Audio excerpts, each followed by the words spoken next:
So we went through the schedule. So let's start at the beginning then with what the steps in a gene expression profiling study are and a little bit about what we'll cover. So experimental design will be the next hour or so, what we discuss, so some just basic aspects and things to avoid or things to think about. And that will include just a little bit of the background to how RNA sequencing is done. I'm not going to talk about short read alignment. We could actually have a whole lecture on that. Suffice to say, I think there's one slide in there, that different algorithms give you different results, but nothing to worry too much about. As I mentioned earlier, I think normalization of data is really a key step, and certainly for bulk RNA-seq, it's an essential step. And I was actually glad to hear that many of you are actually still working with bulk RNA-seq data sets, so that should be useful. And then, even though hypothesis testing comes after normalization usually, I will actually discuss it after the break today. If you're interested in downstream analysis, things like pathway analysis and gene ontology, we won't cover those in this lecture, but that will be in module 16 by Ali Sujet and Alison Motzinger-Reef. And I thoroughly recommend that, if not this year, next year. And hopefully it'll be back in Seattle next year. And then I'm going to talk about genetic analysis on Friday afternoon. Just one lecture, unfortunately, but we'll go through quite a bit of stuff, and then that will include integrative genomics. Pong, most of his lectures are going to be about specifics of a single cell, so things like clustering, trajectory analysis, and so forth, which I did not include on this slide. All right, so your basic workflow, starting with the RNA-seq component, is you start with total RNA that you extract from your sample of interest. So it could be whole blood, it could be leaves of a plant, it could be yeast cell culture. But total RNA, of course, consists of ribosomal RNA, tRNA, microRNAs, and messenger RNA. Long non-coding RNAs will be included in that. If you want to make microRNA studies, then you need to do an extra step of actually isolating the very small, low molecular weight microRNAs. But in general, what people work with is messenger RNA. Actually, that is converted to what's called complementary DNA or cDNA in a reverse transcription step to begin with. Usually it's made double-stranded, and then we work with that. A critical, and some protocols deplete the ribosomal RNA to begin with, or you can actually just deplete histones. You can hybridize your RNA prep. If you're working with Rubisco in plants or something, you can actually reduce the counts of those RNAs by hybridizing them, washing through, and then just studying what comes through. But most people are just working with a bulk messenger RNA data set or cDNA data set. Directional adapter ligation is important if you want to know what strand you're looking at. I won't go into this a whole lot, but if you think about it, what you're looking at is counts which could come from either the forward or the reverse strand, or what's called the Watson-Crick strand. And that actually doesn't give you any information about which strand was transcribed. If you have directional adapters on your library preparation, you can tell that. And it's pretty important, actually, because it turns out that there are antisense RNAs transcribed in the opposite direction that sometimes can be important regulatory molecules. And so if you have a total number of reads, say 50 reads from a particular exon, it could be that 10 or 20 of those are actually transcribed in the opposite direction, and you can only work that out if you have directional adapters. So those of you working on experimental data sets, experimental side, I think it's pretty important to sort of pay attention to that aspect of things. There's usually a PCR amplification step involved.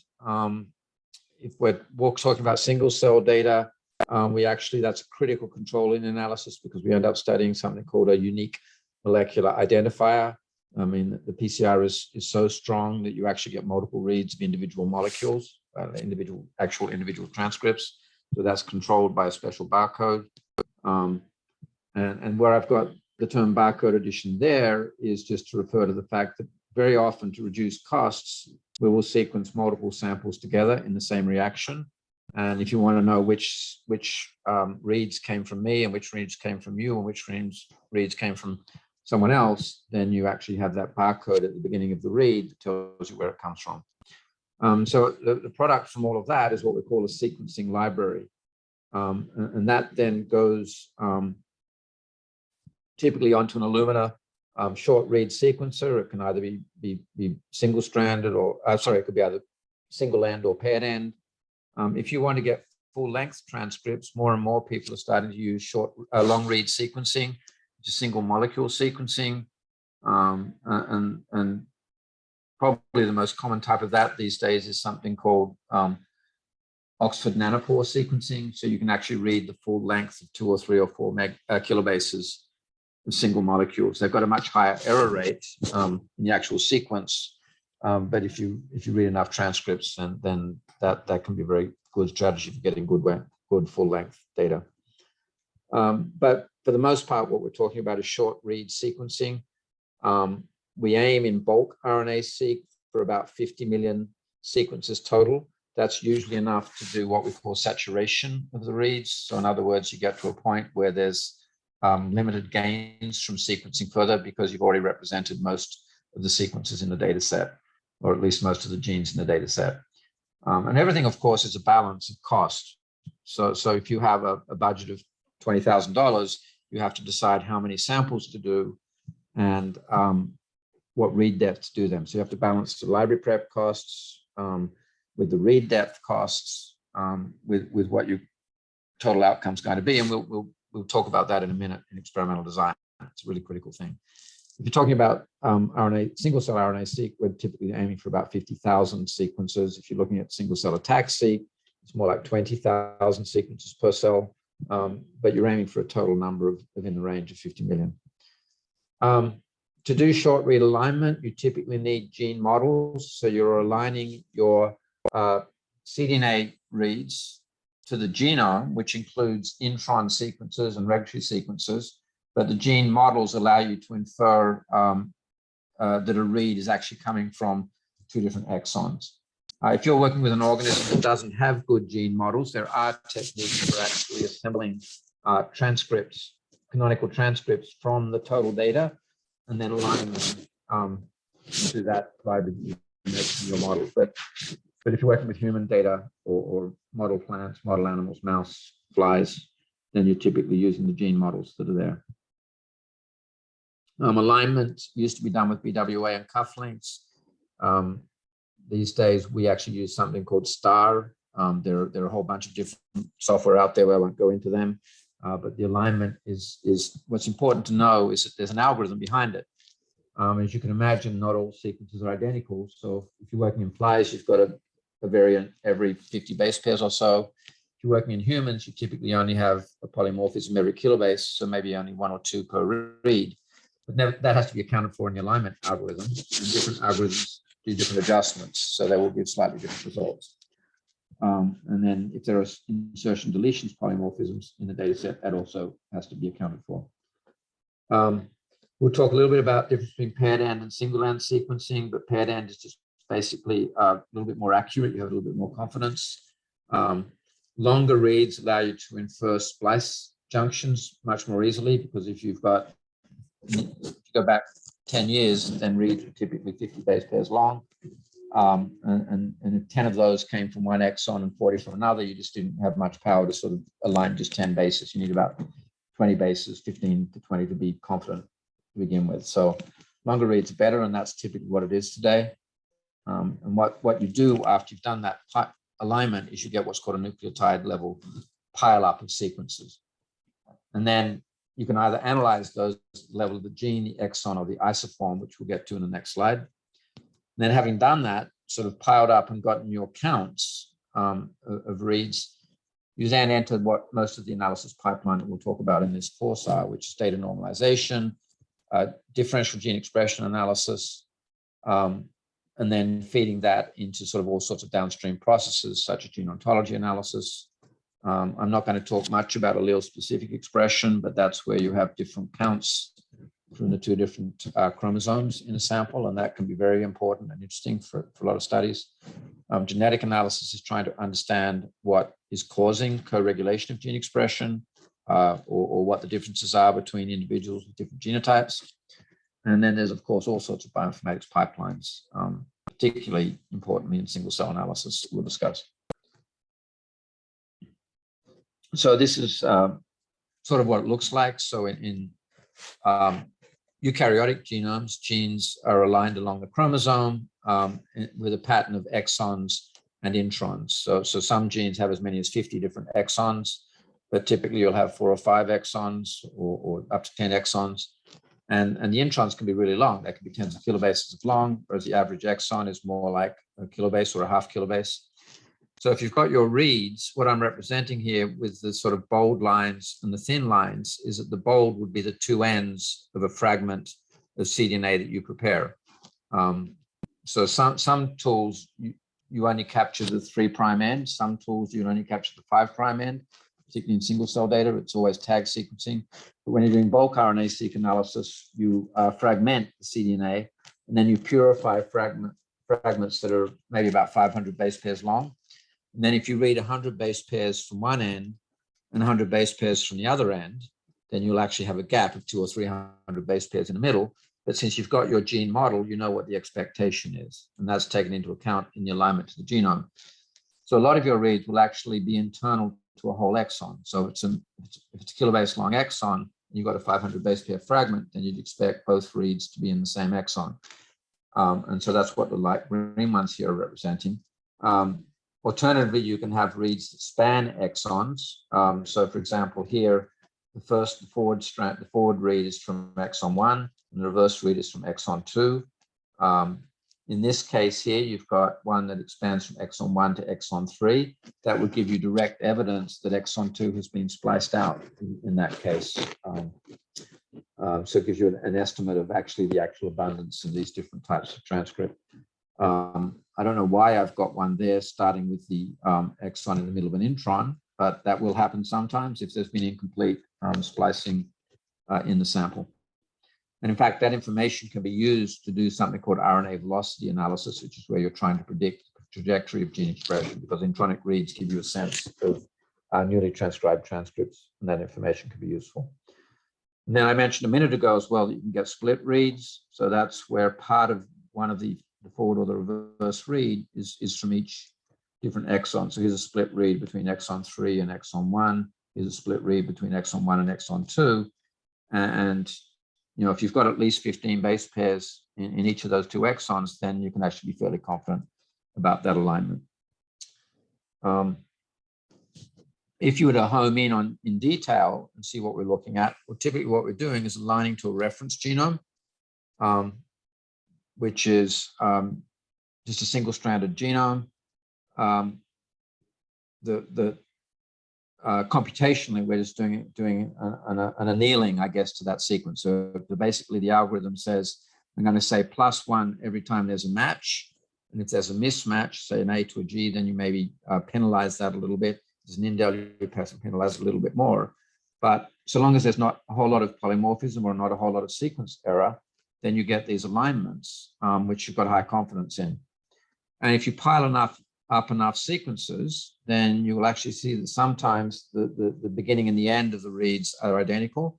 And usually we treat that as being probably a PCR artifact. So you sort of might reduce that to just a single read.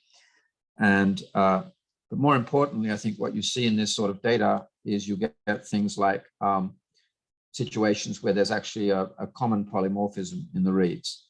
So if you already know from the genome sequence of that individual that they're heterozygous, then you'd actually expect to see about an equal mixture of T's and G's. Actually, with RNA data, since you can get more reads from one chromosome than the other, sometimes that ratio of T to G will be more like 80-20 or even 90-10. Whereas with genomic DNA, it's always 50-50 or thereabouts. But so if you see that bias, then we call that allele-specific expression, and that's telling us something about the regulation on the 2 different chromosomes. If you have a second site that gives the same result, then all is well and good. So here's another one where we've got an AG polymorphism, and you can see that the G's here are the A's there, and the A here is the G here. T's are all the alternate allele, so the G's on this side. And that's because of something called linkage disequilibrium. So sites that are very close together in the gene tend to be co-segregating together because of the history of the chromosomes. That actually extends out to non-transcribed sequences, actually registry sequences, and we can use that in our ETGL mapping work, as we'll get to on Friday. And sometimes you'll see just a single mismatch which doesn't fit the other SNPs, and that would be a sign of a sequencing error. So you should be aware that RNA-seq, largely because of the error rate in the reverse transcriptase, has a much higher error rate than standard genomic sequencing. And so you will find those sorts of artifacts in the data. And then what the data actually looks like, this is got a FASTQ file, this takes up a lot of memory to store data in FASTA format. So this gets reduced down to just a symbolism that saves space, and then the signs over here are telling us something about the quality of the data, so that you can go in and not just have the alignment, but you know how good that alignment is and how good the base calls are at each site, and that can be useful for various reasons. But you'd learn more about that. Well, there's certainly vignettes that tell you about how to read that sort of data. So just a few notes about the modes of bulk RNA sequencing. So usually it's mRNA can be captured on poly-T beads. So the A at the end of the RNA gets hybridized to the poly-T. You then fragment it, convert it to cDNA, or convert it to cDNA and then fragment it. I mentioned stranded and unstranded protocols with these directional adapters. And then because of the costs involved, particularly these days with NovaSeqs, you want to do multiplexing of many, many samples together so that you can get even 50 million reads in a single lane with multiple individuals. Single N reads maximize the total number of independent reads. So if you really are somewhat cost constrained and you want to get an optimal readout of as many transcripts as possible, then you can skip the paired end information. And you might also use single N profiling if you know that the RNA is degraded. For example, if you've extracted it from a fixed paraffin embedded specimen, for example, or if there's some other reason to believe that the RNA quality is low, then because of that degradation, you actually don't expect the paired ends to be very informative. So single N will be better in that sort of circumstance. Paired end reads, as I mentioned, are slightly more accurate in the alignment because you're using information from the genome at the two locations, as well as the information about the distance between them. You're typically going to have lower coverage as an offset to that, but you can also get information on things like alternative splicing and allele-specific expression. You can get information on polymorphism that may be interesting for different reasons. So typically most studies will employ paired end reads these days. And then another option that you can get are 3' targeted methods. So we've done a couple of large studies where we've wanted to study 100 individuals with duplicates or triplicates. So we use this Lexogen method, and it's much, much cheaper than total bulk RNA sequencing. So all you're doing is getting a tag at the 3' end of the transcript instead of the full length. And so it's ideal for large samples when funds are concerned. And I should just add here that the single cell drop digital methods that most, so like Chromium 10X and some other tools are using, are all targeted sequencing. Illumina now has 5', 10X now has a 5' targeted version, which is useful for if you're doing repertoire sequencing, things which we'll get to. But point being that single cell methods are typically targeted to either the 5' or the 3' end, depending on the protocol. Software, I'm not going to go into a whole lot, but basically for the short read alignment, the two, I think these days, most common tools are STAR and HiSat2. Different users use different ones. They've got slightly different properties to them. For piling up reads and counting, SAM tools and HT-seq are very popular. And so they're all the pre-processing of the data. For differential expression analysis, the most popular tools are DE-seq or DE-seq2 these days, and EDGE-R. I will talk a bit more about EDGE-R than DE-seq. If you're interested in exon sequence pileups, then DE-X-seq is useful. And actually many would argue, so John Story I used to teach with definitely would argue that things like tools like VOOM have better statistical properties. And if you're really interested in the statistical aspects of things, then VOOM is a good alternative there for differential expression analysis. And then I'll talk some about data normalization. None of these tools are really used with single cell data sets, but Combat from Jeff Leake is used to adjust for batch effects. He came out of John Story's lab, which developed SVA sequence, or surrogate variable analysis sequencing, which is a more general platform for normalizing away covariates. A Bayesian form of that, which is particularly popular in the EQTL field, is peer factor analysis. And then my favorite software is actually something called supervised normalization with microarrays. Unfortunately, there's not a version of that RNA-seq, but you can nevertheless use it. And I'll briefly mention what that is. If you go back 10 years, or if you're University of Washington, then you may want to use the Tuxedo protocol, which is bow tie, top hat, cufflinks, etc. And it's still perfectly good. Just that most users these days are using AGIRE or DEC. Okay, but for the Tuxedo protocol combines all of these steps in one. Okay, I wanted to throw in a slide. I threw in a slide here this morning about alignment biases, just to talk about the effect of alignment. So one thing you need to know is that adaptive trimming can also read alignment and count. So the adapters are the PCR adapters you put on the end to capture the RNA fragments, and then to have that barcode of whether it's your sample or my sample. You want to trim those off before you do the alignment to the genome, because otherwise they're going to get incorporated into the alignment score. But how you do that, and many people use tools like Trimmomatic, can alter the read alignment. So there are papers out there you can access, just Google it and read what impact they have on the alignment. It's sort of not, I mean, they're automated enough tools now that I think a lot of that concern is gone away, but nevertheless, you need to pay attention at all steps in the workflow. Very short reads that you used to get when there were this 35, 50 base pair reads. So the technology's improved now, they're more like 100, 125 base pair reads. But if they're very short, it's very difficult to align across introns. And certainly if you look at older data sets you can go to at Geo and Array Express, and there are much stronger software biases there for that reason. It is known that some regions of the genome do not align well. So highly repetitive genomes, obvious regions, for example, because they give the read lots of options to align to just as much. And then there are regions, so that's regions with repeats. Very high AT or GC content can upset the alignment to some extent. There is a global tendency for reads to align preferentially to the reference allele. And that's basically because the score that you get is maximized if there's a perfect match. So if you're interested in allele-specific expression, you sort of need to be aware that the average allelic expression, because of this alignment bias, is actually closer to 60% to 40% or 55-45 than it is to the expected 50-50 ratio. So that depending on your purposes, needs to be adjusted for, but it's something you need to be aware of, is this alignment preference to the reference allele. And it matters. Where it matters is if you're doing pileups of homologous genes.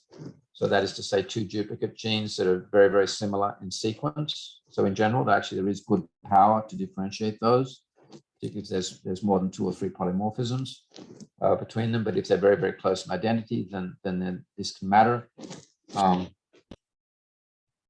And if you're working on a species that's highly polymorphic, like Drosophila, I know that many of my colleagues working on flies will actually align to multiple aspect versions of the genome. So they actually give the alignment the chance to align preferentially to one or the other. And that's much more important, but you've got a highly polymorphic genome. And then the final point I wanted to make is that you really do need to pay attention as to whether or not the library was stranded or not, because these algorithms pay attention to that. So I've actually had students analyze data sets and get strange results and then realize after the fact that they were not adjusting to the fact that they had a stranded library. Okay. And by that, I mean that their libraries would evaluate whether or not it was from the forward or the reverse strand that was transcribed. And so pay attention to all of those things. So even though we're talking about counts, so when RNA-seq came out, the big advantage to it that was touted was that you're dealing with counts instead of ratios or hybridization intensities. But over time, we've come to realize that even though they're counts, it doesn't mean that there aren't biases and error sources of error in achieving those counts. Okay, so I want to talk now a bit more about basics of experimental design. So the first thing we need to think about is levels of replication. So you're going to have a fixed budget no matter what you do, unless you're from a massive consortium that's got millions of dollars available, which is not usually the case. Okay, so that's going to put a serious constraint on how many arrays or RNA-seq experiments you can process. So typically with a bulk RNA-seq, you're looking at maybe $350 to $500 per sample. Okay, so if you've got $20,000, that means that you can do no more than about 40 samples. And so you have to decide, how am I going to use my money? So the first thing you want to do in that is to ask what levels of replication you can afford and how they're going to impact your statistical power to see certain differences. Okay. So what are the sources of replication? So one is RNA preparation. Okay. So if you've got starting a biopsy of a tumor, for example, you may decide that you want to capture that variation in 2 different adjacent biopsies. Or maybe 2 different sections of a leaf of a plant, you may expect a little bit different. You don't have enough money to sample multiple biopsies from each individual, but at least you can incorporate that by doing RNA preparation from adjacent biopsies and then pulling them together as a technical replicate. In some circumstances, you may worry that the cDNA synthesis itself is a source of bias. I mean, don't forget, you're trying to get stoichiometric measurements of something like 20,000 different transcripts. So there's always going to be some stochastic error in the cDNA synthesis. And if you're going to be really, really careful about it, then you would actually replicate that process, do it twice on the same RNA prep, or 3 times. The library prep itself of just actually making the RNA could be replicated. Okay, so if you were going to do all of those things in duplicate, you'd have 2 times 2 is 4 times 2 is 8 libraries just for 1 sample, which would cost you $4,000. And nobody does that because the expense is just too great. You're much, much better capturing biological variation, but at least you should be aware of it and make that decision up front as to whether or not to include the biological variants in your experiment by actually including those biopsies, at least in the first step before you actually go along and make, then you can pool them before you make the final library, which is the expensive step. And then in the old days, we knew that there were very large array effects.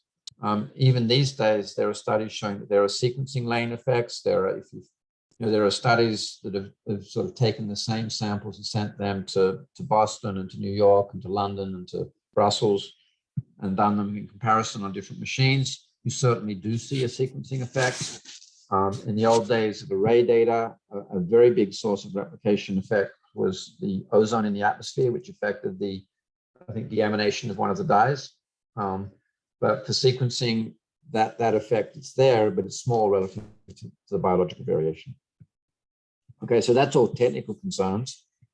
Next thing, the thing that you really want to worry more about is your biological replication. Okay, so the first thing you need to ask yourself in your experimental design is, am I really interested in, what are the fixed effects I'm interested in? What's the parameters that I'm asking questions about?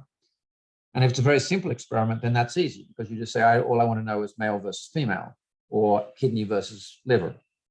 Okay, but even in that case, you usually got confounding covariates, as we'll see in a second. Okay, so but you do need to know what the thing you care about is. Other types of fixed effect might be treatments. So you might be interested in the effect of drug exposure on gene expression. You might be interested in a fixed effect of the growth regimen. So was it a high salt, low salt? Was it high altitude, low altitude? You might be interested in treatment effects, which so a tissue contrast would be like a treatment effect. Repeated measures experiments require different design. We're not going to talk about those. There's actually not a great literature on how to handle repeated measures in gene expression data sets, but time of sampling. So day 2, day 4, day 8, day 16 of a treatment is interesting. We're just setting up an experiment where we're going to follow PBMC after bone marrow engraftment for 6 months. And we're going to have to think carefully about how to do repeated measures designs. And I'm happy to talk with anybody offline about that if you're interested. Then the other type of fixed effect that people oftentimes cares about is genotype, particularly if you're looking at model organisms. Very often the contrast of interest is actually mutant versus wild type. If you're doing human genetic studies, you might want to know what's the effect of, I don't know, 2 different ApoE genotypes on Alzheimer's risk, or of BRCA variant type on breast cancer tissue type. So in that case, you'd be dealing with a fixed effect of that genotype. Sometimes, though, a genotype is going to be what we call a random effect. So if you're doing genome-wide associations, then they're typically random effects. And the difference here is whether or not you can resample at large, basically. And again, I don't want to go into too much detail on the stats of this, but it does matter from the way we do the modeling. But a fixed effect is something you can typically go and resample. So sex, so for example, so male versus female. If I need to do the experiment again, I can just go back and sample more males and more females. But a random effect within that would be, say, within the male, maybe myself and Pong, or within female, Kristen and Erica, would be two different individually randomly sampled. So they're just random representatives of the sex. And unless you're particularly interested in asking the question, is Pong different from Greg, you have to treat them as just on the assumption that they're really just representatives of that sample, they're random representatives of the sample. And doing that has, in a proper statistical design, has different consequences than if you treat them as fixed effects. So experimentalists chat with statisticians about the distinction and what you should do about it.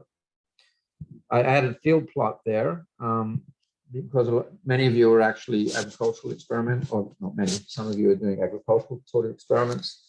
Classical literature that actually underlies a lot of the theory of what we do in gene expression analysis actually comes from agricultural field experiments. And so there, what would happen would people would take their different treatments, you know, say different drought effects or different pesticide exposure and things, and they would distribute those over different fields where you were randomizing those treatments across different replicates.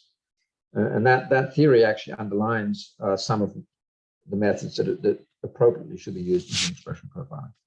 Okay, but anyway, bottom line is you need to think about what the fixed biological effect of interest is that you're interested in, and then you need to consider the other random effects in analysis, and those are typically individuals representing that fixed effect. Okay, so let's think about this a little bit more concretely and how you might specify contrast of interest, okay? Because that, by tweaking the design, you can gain a lot of power in terms of what it is you want to infer. So let's just take a toy example where we want to compare gene expression in B cells and T cells from healthy controls and COVID-19 patients, okay? So the question is, have one or the other or both of those cell types got a different profile in the controls and the COVID-infected patients? And you're just doing a pilot experiment. You got some money from the college to do a pilot experiment. You got $12,000 and have decided that you can do 24 RNA-seq profiles. So what are you going to do? What's the best design here? So one, the most obvious thing you might do is say, okay, well, I've got 24 samples. I want to look at B and T from everybody, which means that I've got 12 people. And if I split them 50-50, I'd have 6 controls and 6 patients. Okay, so that's the simplest design that you can come up with, is 6 controls and 6 patients with a B cell and a T cell sample. That's quite different from if you actually said, well, you know what? I actually don't care about getting the B and the T from the same person. I actually care more about, you know, I think 6 is maybe not enough to see a difference. So I really would like to have 12 controls and 12 patients. So I've got more biological variability there. But if I'm going to do that, then I can only take either the B or the T from that sample. So that means that there might be some bias. Maybe I've got just the way the design works out. Maybe there's more difference in the 12 I chose for the Bs and the Ts. But nevertheless, you can see immediately that that's, so this first design allows you to actually do a contrast within individuals of the B and T cell samples, whereas this one does not allow you to do that. But it does capture more biological variation, got more people. Okay. Well, if I really did care about doing differences among the actual patients, as we'll see in a minute, then actually what I'm going to do is say, actually, you know what, I think 3 controls and 3 patients is enough. Or maybe it's just the case that you're constrained as to who can visit the hospital, who's prepared to do the analysis. I've got to wait a week to capture, or 2 weeks to capture the data. That's all I can get. Then in that case, I'm going to maximize my funds by saying, okay, I'll actually get the B and the T cell samples from each. But you know what? I'm going to process them twice just to make sure that those experimental sources of bias aren't there. And if I process them twice, I've got replication, and I've now got a degree of freedom to actually be able to study if there are differences between individual patients and controls.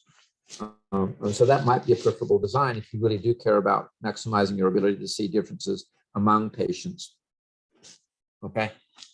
And if you're going to do that, then actually I said, well, that processing twice doesn't make a whole lot of point because, I know that the technical variability is low, but if I can get them on 2 separate days, well, now I'm actually sure that I just didn't have a fluke, but that one of the patients was particularly inflamed or had taken drunk too much the night before and changed their profile. So I actually managed to include to make sure that I've actually not confounded some hidden variable in the analysis by actually adding 2 separate days to the design in this particular one. And then maybe actually I realized that there might be differences between men and women. So in this particular experiment, I'm actually going to say, you know what, I think that the male and the female diversity is going to swamp things so much that in this small experiment, I can't afford to have men and women in the study. I'm only going to study one or the other. Okay, and that is a good way of emphasizing that really what we should be doing in these experiments is doing a pilot so that we know what the sources of variance are.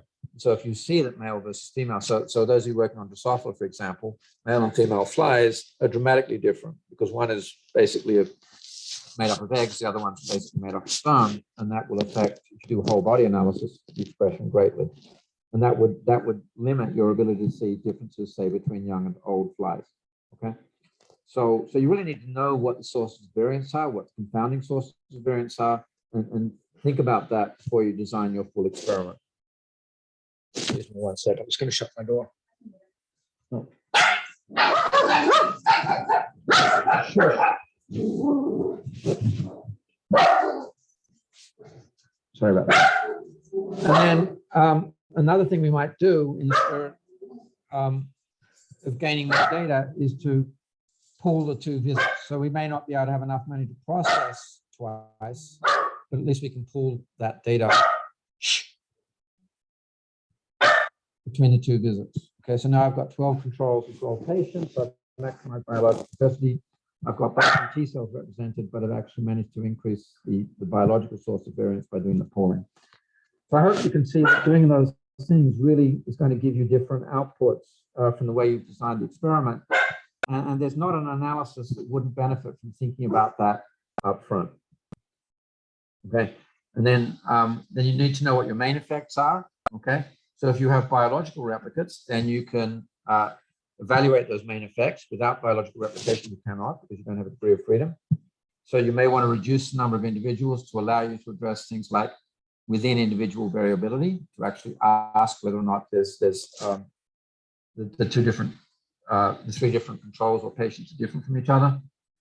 And then another thing that we need to build into our design is whether or not we're interested in interaction effects. Okay, so an interaction effect would be a formal statistical evaluation of whether, say, B cells, but not T cells, differ between the COVID patients and the volunteers. Okay, so a main effect would be B versus T. Another main effect would be healthy control versus COVID.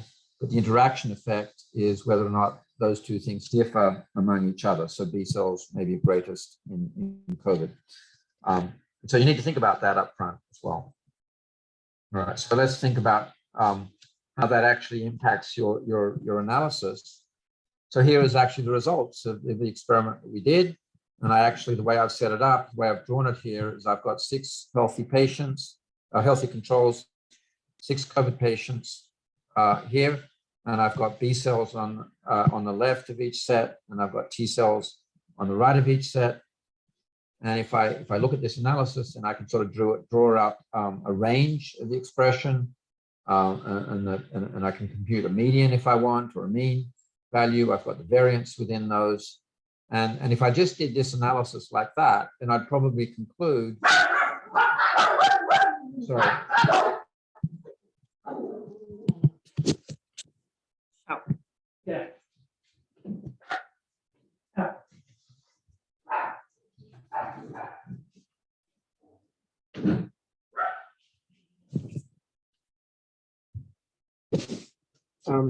Sorry about that.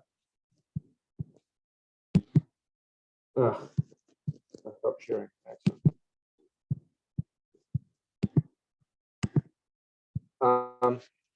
So if I just had this simple design like this, then I'll conclude that in COVID, I've increased expression in both B cells and T cells. And I may or may not be able to conclude that T is less than B. So here is less than B, depending on the power of the analysis in healthy people. That's different from if I'd set it up this way. Okay, so suppose these are 6 different people. If now I tell you that in fact my expression is from 3 people, but each with paired samples, then I can actually add some additional inferences. Okay, so the first thing I might conclude from this is, so each pair here is one person. So that's person, oops, you can't see my pointer. Sorry, I should have turned that on. Okay, so each individual here is one person, and a second person, and a third person. So what I might see here is that actually in the COVID B cell samples, in fact, there's wide variability. So up here I saw variability, but now I can say, if I do the design right, that actually it looks like different patients are producing different responses. And then maybe those different responses are correlated with their clinical course. Whereas in the T cells, if I've got duplicates, then I'm able to say that actually that variability is much more within individual, than between individual. Because so patients 1 and 2 here have very, very different samples at 2 different times, much more so than the differences among the samples. In fact, if I did the mean of this, the mean of that, the mean of that, they're probably not different. Whereas here, they would be different. Okay, so I hope you can see from this sort of design considerations here that the way we set up the experiment really matters, and that if you've got a limited budget and you have control over the experimental design, then you can really maximize what you can conclude from a study. Then the final point in this lecture is that whenever you do a study, you're going to be required to deposit the analysis, the results of that study in a database. So one database that's very popular is something called GEO, or the Gene Expression Omnibus. It's not required that it be, but it's typically for US-based studies. The European equivalent is Array Express. Again, Americans can publish in Array Express and vice versa, but it's just that they're set up by this one by the NIH, this one by the European Molecular Biology Lab, or the European Bioinformatics Institute, I should say, EBI. And all of these require that you upload a number of files. So one would be your actual profiles of expression. One would be an experimental design file. And another one would be a description of the platform that you've used. So in the old days of microarray analysis, the platform was Metrics or Illumina or their version.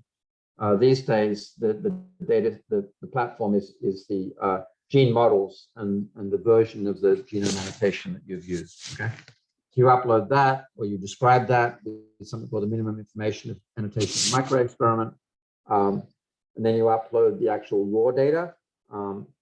Since it's RNA-seq data, usually those reads go to something called the short read archive, or SRA, and that's a huge amount of data which doesn't get accessed very often, but it nevertheless is required. And then you can also upload your process data. So you've got the raw read count. So you've got the short reads go to SRA, and then in Geo or Array Express, you provide the raw reads, and then the processed reads that you work with.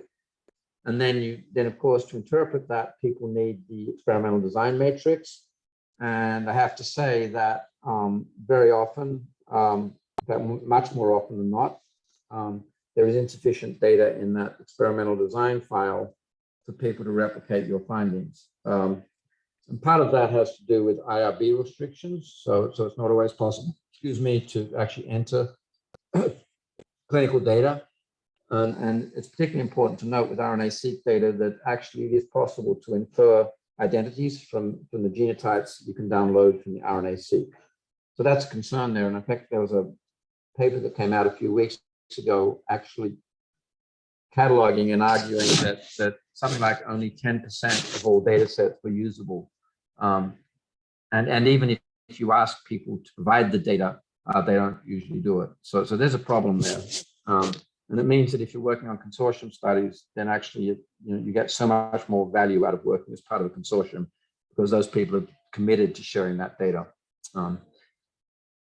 That's not to say that you cannot get a lot of information out of these data sets. In fact, one of my students, Erin, is creating atlases out of Geo and Array Express of B cells across hundreds of experiments, and she's learning a huge amount. So there's a lot there.